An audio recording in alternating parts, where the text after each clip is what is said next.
What parts of a company's culture are going to affect its ability to harness AI? Actually, it's amazing that you started with that question because it really is the most important part of this entire journey. We all get caught up in technology and large language models and the next and the latest thing and so on and so forth.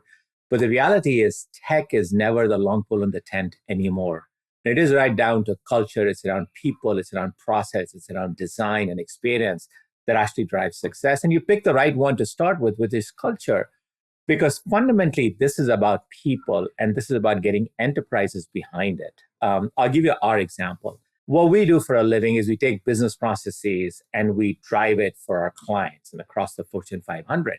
And in so doing, we'll take our business process, we'll put data and tech and AI and sort of operationalize it. We'll make it much more efficient. We'll redesign it to the latest benchmarks in the industry, and then we'll run it on behalf of our clients. We get paid on a transaction basis. They benefit from really focus on their job, number one, and we do the best job we can at this.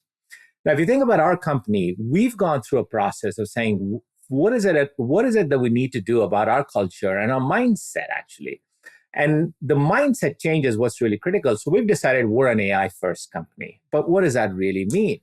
And for us, what it means, and we've spent some time thinking through this, is we're saying we used to work in the following fashion. We take a business process, we'd automate as much of it as possible, and then we'd manually drive the rest.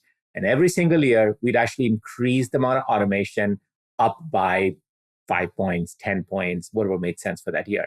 We felt really good about it, and we're in this continual process of increasing it so we can get the process eventually fully automated. We've decided that our mindset change has to be that we invert it. That when we take a business process and we run it, our goal, our absolute norm is 100% automated, completely, no touch. Now, we're not there today. We're not at that point. So let's say we're 70% automated, and it still has to be 30% manual touch. We call that a defect. Every time we touch a transaction, it's actually a defect. We label it, we get the metadata around it, and we will continually strive to automate it using machine learning.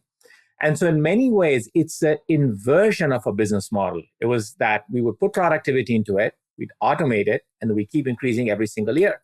And the baseline is what it is, and the increment is how you improve it. We've thrown that out of the window.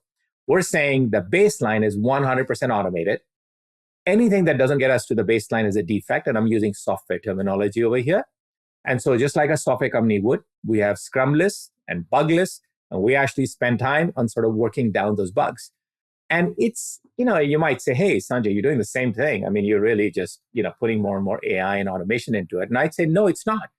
Our fundamental mindset is different. It's the way our culture is designed is very different. And I think that's super important. And I just put that as an example, but all of the companies that I work with that actually get the culture right, get AI right.